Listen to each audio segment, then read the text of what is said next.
Hi, and welcome to Mindful, Beautiful, and Thriving, a podcast series by Tharaka Foundation focused on youth mental health. Before we begin today's episode, I just wanted to let you all know that all content that is found in our podcast is created for informational purposes only.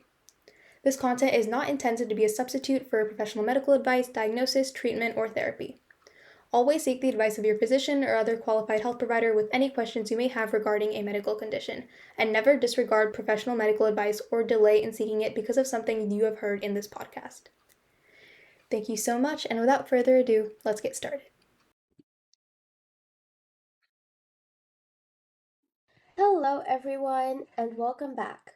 From the moment we step into high school, it often feels like our every step is either taking us closer or farther to our dream college. It feels like every action plays an overwhelming role in determining whether we get accepted or not. And today, to break all of these myths, we have an exceptional guest, Shane Brent Maldonado. He's a Bay Area based college counselor and currently the director of college counseling at ConLab School in Mountain View. He understands the pressure we feel and definitely found a way through it. Hi, thanks for having me. Just real quick, my last name's Maldonado. Okay. Since we're going to discuss about college and career journeys, it's only right that we begin hearing about your journey. What did your career path look like? And did you always aspire to be a college counselor? No, and I always joke if you would have told my 16-year-old self that I would grow up to, in essence, be a guidance counselor, I would have laughed very heartily and walked away. So I think, like all kids, like every stage of my life, I had different dreams for myself. So I think when I was super young, I was like, I'm going to be president. And at a certain point, I was seriously pursuing science. I thought I was going to be a microbiologist, which was one of my first passions. And then due to a series of unfortunate barriers put in place because of my schooling and because of tracking and a bunch of other institutional issues that come up with a lot of students of color, particularly in the Bay Area in public school systems, I wasn't able to access like AP classes and honors classes at the pace that I had hoped for myself when I transitioned from middle school to high school. But luckily, at the same time, I was also part of a college access program called Upward Bound, and through the support of those counselors, which is how I base my counseling style, is how I received really great information that helped me what I lovingly refer to as dropping up from school. So I actually tested out of high school in the middle of junior year and began my college journey. And because of my connection to this program, they kept inviting me back. I started as a tutor. I started leading or supporting college application and financial aid workshops. I also taught science for the summer, for 4 summers. And then eventually someone's, hey, you really like working with teens. Why don't you do that as your career? And I was like, I don't know, maybe. So when I moved to San Francisco after undergrad, I pursued a role in another college access program as a college counselor. And kind of that's when I seriously became the person I am today as a college counselor in the Bay Area. And that was almost 20 years ago now. Well, I think that's fascinating that even though you couldn't get the opportunity that you wanted, you made use of what you had and using like your volunteer and service, you're actually able to turn that into a profession and a career now. And so you've had over 25 years of experience guiding students to their best college. When choosing programs, opportunities, and jobs, how do you recommend we shift our mindset from will colleges like this into will I grow doing this? I think that's hard. And I think it's because we're conditioned to think you go to high school, you go to college, maybe you get married sometime in between grad school, right? And then you evolve in this perfect manifestation of family, career, right? Your own kids, right? And there isn't a lot of conversation around personal growth. And I think this is where those 4 years of college really become that time for personal growth because a lot of those pressures are gone. Now you're the one leading your own path. And so, really, it's about trusting that colleges are looking for you. And that is what I tell my students. And I tell them, I'm like, actually, admissions officers are people like me who are fun loving and really like teenagers and really like to see their hopes and dreams and aspirations and are excited for who they're going to become and to welcome them onto their campuses. So the biggest missed opportunities I see in the college application process is that students are like petrified of showing their true selves. I was actually working with a student this past year who was really funny. He's a great sense of humor. And his essays were so stiff because he was trying to show that he was the scientific, serious guy. And I was like, everything you've done, like your extracurriculars, your projects, is already showing that. Like, don't forget to show that you're a person. I challenged him to write one of his personal insight questions for the UCs, like as a humor piece, just to be like, just give them a laugh, right? Because what really stands out to admissions readers in the room, they're going to see the same extracurriculars or types of activities across the board. You're a teenager in America today, right? Like, so you're going to have very similar experiences, but what will differ and what will really stand out is how you approach those extracurriculars, what you learn from them, what you hated, right? What you care about personally that may not be easily captured in an activity. So a lot of times this is where students miss those opportunities to be like, I live in a multi-generational home, right? They fail to say that their grandparents live with them and maybe they're part of that care for them. Or maybe the grandparents part of their care because both their parents are working, right? That's really powerful to know. And then that gives the context of, wow, you're being cared for by your grandparents, your parents are working full time, and you still manage to get yourself to camp or to get through this project by yourself without support at home, right? So it really paints a fuller picture of what your lived experience is every day.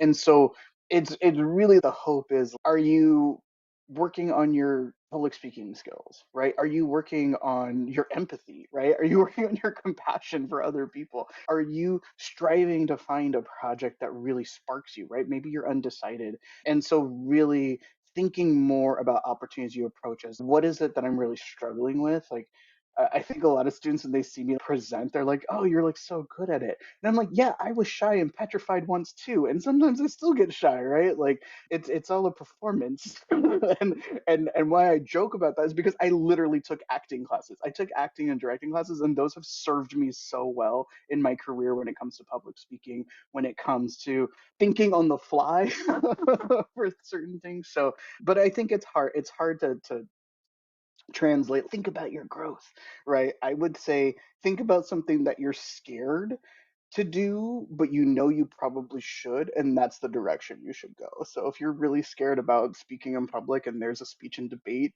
club, you probably should join it. I don't know if that answered that.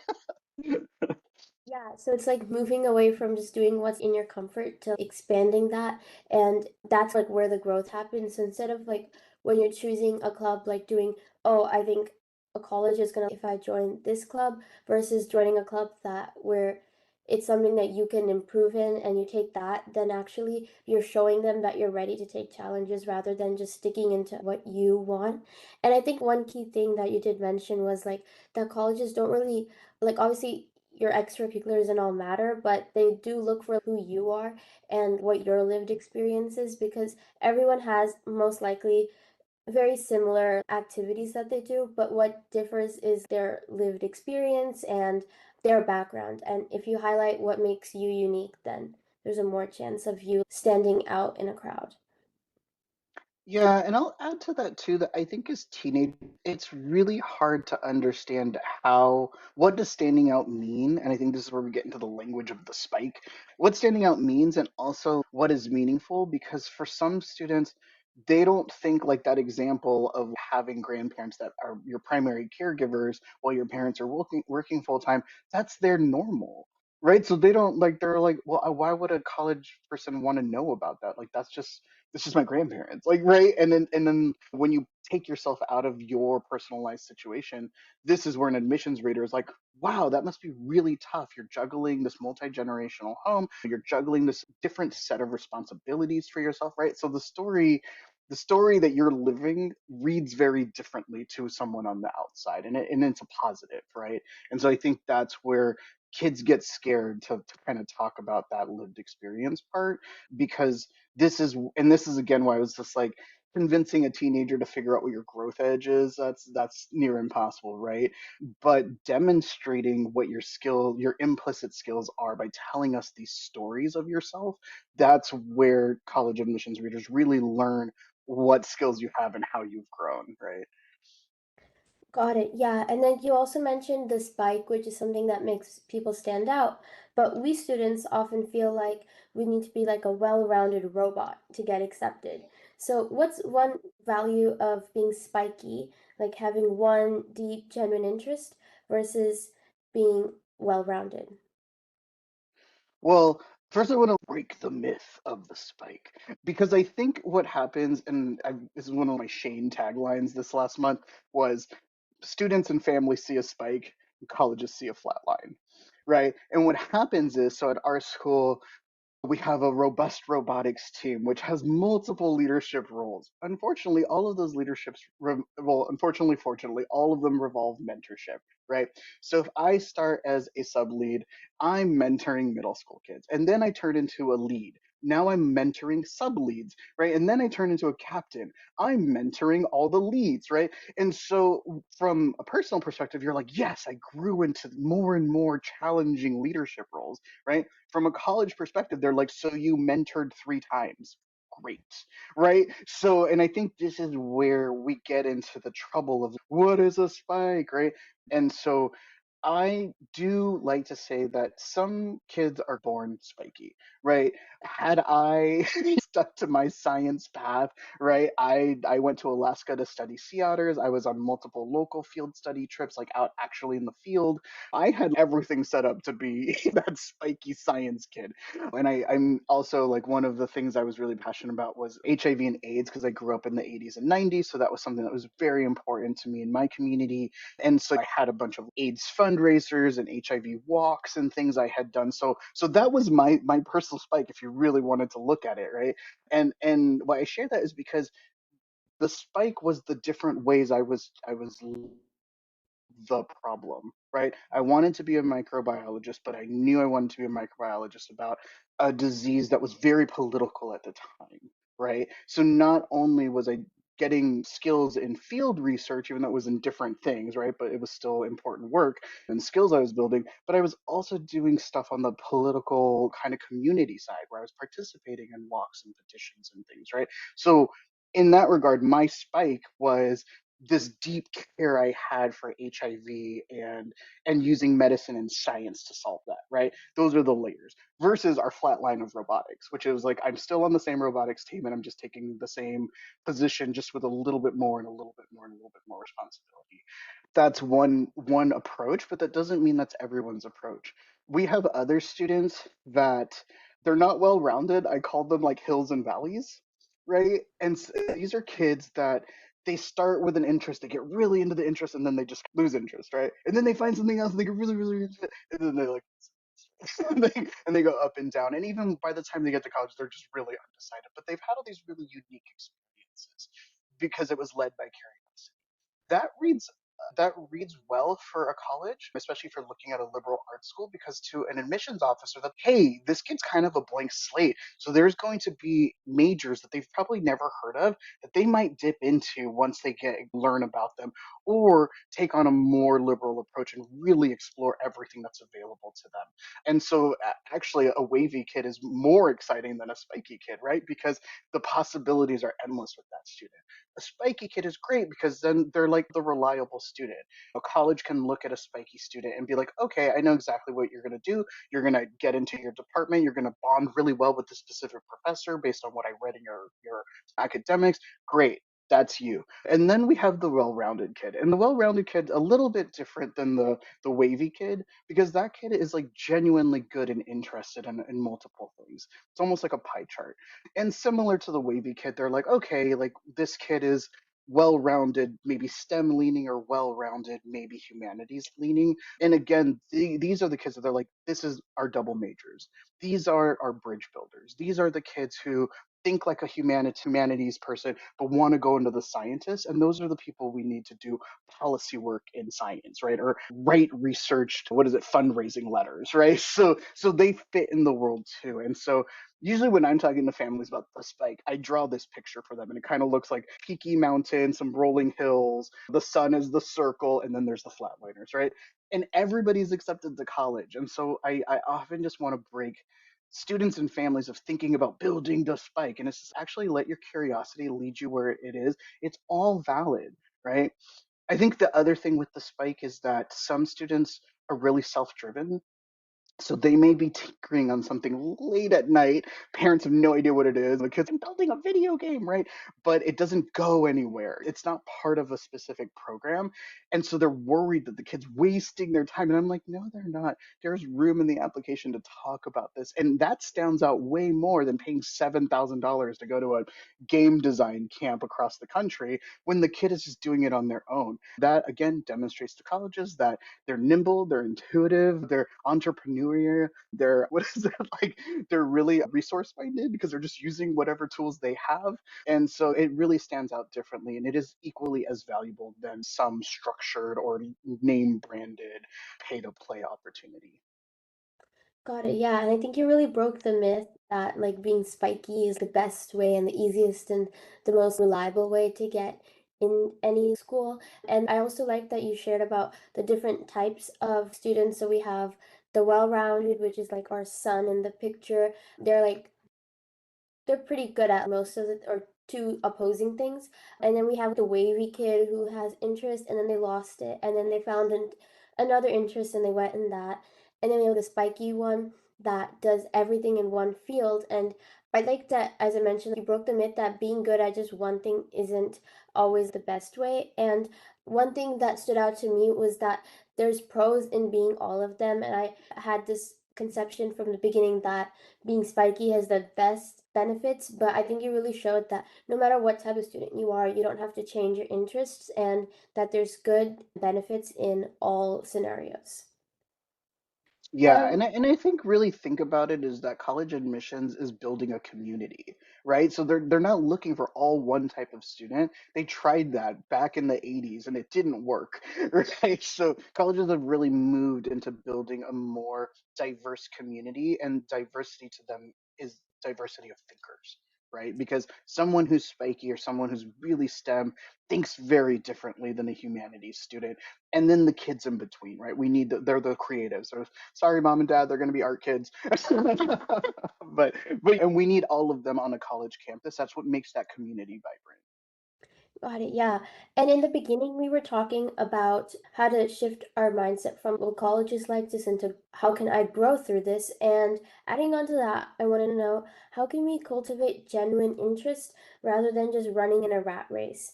Because even if you win the race, you're still a rat. Yeah, I love that.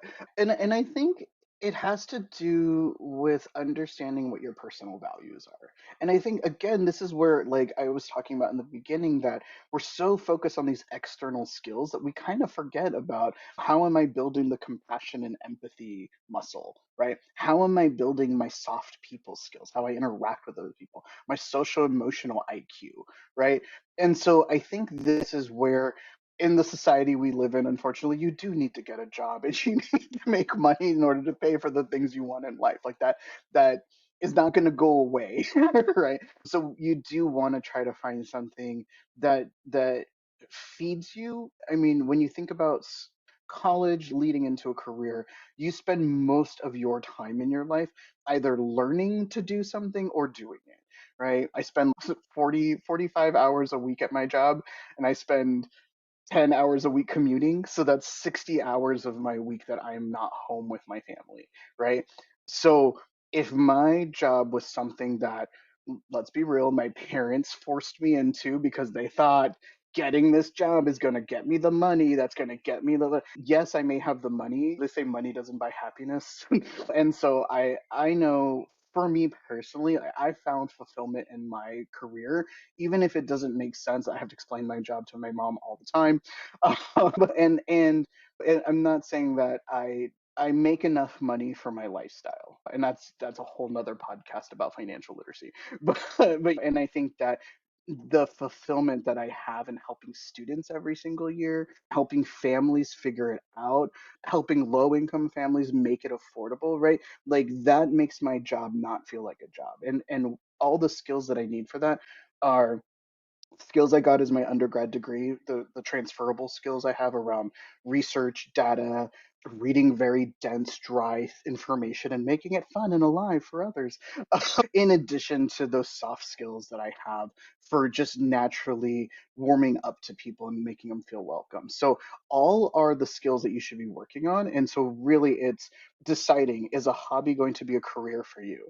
Or do you want to just leave it as your hobby and have your career be something that's totally parallel, adjacent, or not related at all? Right? I think those are decisions you make once you get towards the end of college, because at that point you've figured out who you want to be in your 20s and 30s. And at that point, this is where you decide for yourself. Am I moving back home? Am I moving back to my original area that I grew up in? Do my parents still live there? Do I have close connections to the community I once was a part of? Or am I now part of this new community in this new state or city that I'm in where my college is? Do I see myself a career starting there? Or do I see myself going even further? And I think it's more about embracing the journey and not getting fixed on it. I think really starting with my generation, the idea that you go to college and then you get a job and you're at that job for 40 years is a myth, right? I mean, that is not true at all anymore. It's more common to actually change careers entirely, industries entirely, 5 to 6 times in your lifetime. And so this is also where it's really approaching it as the what are my next 5 years going to look like? So what are my next 5 years after that going to look like? Because if the pandemic taught us anything, it's all unpredictable. So really, it's about investing in yourself, investing in skills that can be used across multiple industries, and also challenging yourself to continue to pursue hobbies or pursue personal interests or learning for the sake of your own growth. That really is what will make the journey towards a career more impactful for you. Got Would it. I answer Yeah. that? Yeah, yeah. And one thing that you mentioned in yours is that your career you find it fulfilling. So it's not, you're not thinking of it like I have to go for a job or like I'm just doing this for money, but you're like you have a deeper purpose behind it, so it doesn't feel like a chore to you. And I think that is something that's valuable because sometimes if we're just doing something just for the output or the like benefit or like in like this case like a job for the money, then we're just like running in that rat race. But like you have genuine interest in your career, which is why you actually enjoy coming every day. And even though you've spent so much time in commute, it doesn't feel like you don't dread it. And I think that's really valuable. So now shifting gears a little bit, as students, we're often juggling between academics, extracurriculars, sports, and social life. And because of this, the words stress, anxiety, and depression are used way too frequently. So what do you think is a healthy balance between the two? So I think, and Sarah, you know this because you read all of my newsletters. I always make parents cry when I tell them to stop and to enjoy this time with their family, with their kids. And I think that that's part of it. I think as even as educators, as parents, we put a lot of pressure on our kid because we're so worried about their future, right? And really, we're missing out the best years of our time together, especially when you get to high school. The years go by really fast.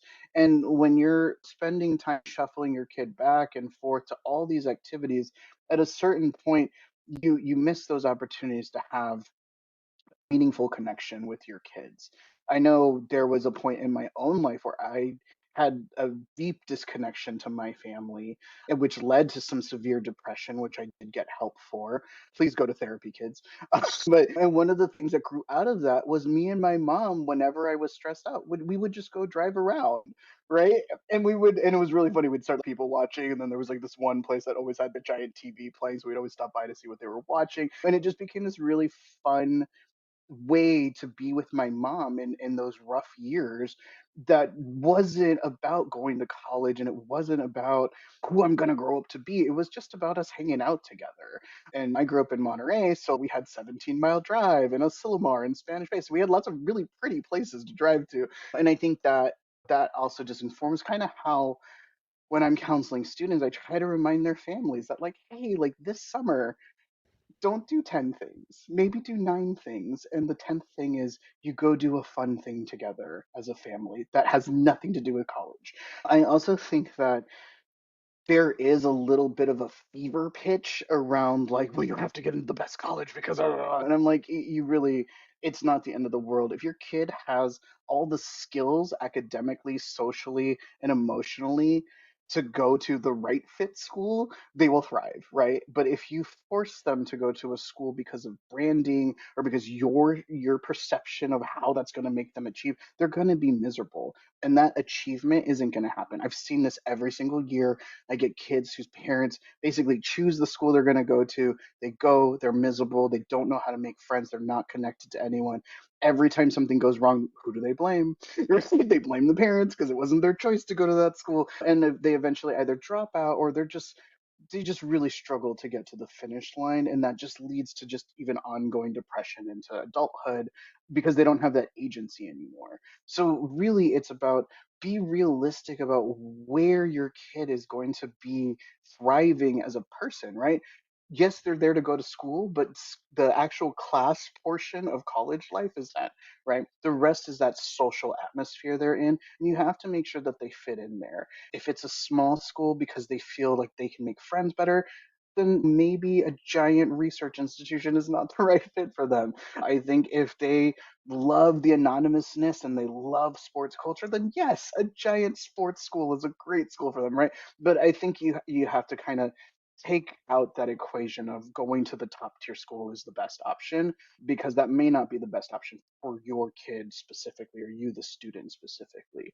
I really do try to think about this holistic approach to it, and at the end of the day, any college you go to is going to give you the correct skills you need to enter the job market across the board. An English class is going to teach you proper grammar, different writing styles and skills. A history class is going to, doesn't matter where you take that, right? But the community that you're in is going to shape you as a person and what you do next, as well as building your network and things like that.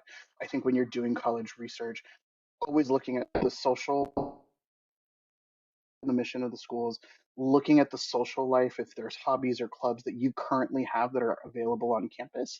And then I would look at their career center. And I would look at what type of support they give. Are they really hands on? Are they just a resource center? And that really will determine how you build your network and what type of job opportunities are going to be available to you. Got To it. answer Yeah, and that. I think you mentioned two really important parts that since you can't really get rid of anything of the four main aspects, but what you can do is strengthen yourself to and take time to de-stress. And you gave an example how you would go on car rides with your mom, and a lot of other ways is just taking time to look away from your computer, stretching. And at Dharka too, we do teach mindfulness through art. So doing art activities with clay or literally simply drawing. It doesn't have to be so exquisite and big, but just taking time to look away from your computer and do something that does not relate to going to a good college or school. And I do also like the idea of going out with your family, spending time that where you don't have to quite think about where this is not the first thing on your mind all the time. And so, thank you so much, Shane, for joining us today to share the importance of being unique and caring about our growth and journey rather than the prestige of a college. I truly enjoyed our conversation, and I can't wait for our second episode together.